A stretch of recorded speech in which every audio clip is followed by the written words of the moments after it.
Hi, welcome to our channel. Today I want to go over how to disable the beeping sound on the fireplace that comes in RV. If you have similar model, hopefully these pictures will help you to go through the same process as we did. First, locate the screw on each side of the inside of the fireplace as shown in the picture and remove them. This will allow you to take off the glass front panel of the fireplace. Gently take it off and put it aside out of your way because you won't need it until the end once you're going to be putting it all back together.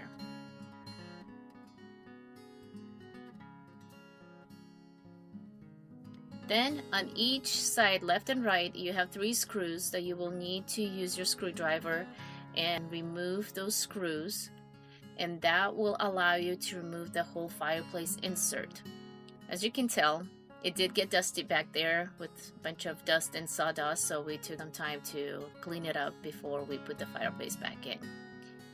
In the next few shots, you'll see some wiring in the back of the fireplace panel, just for more of an information.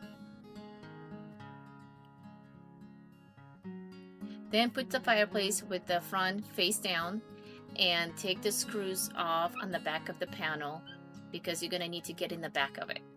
On the top left corner is where that metal device is that makes the sound.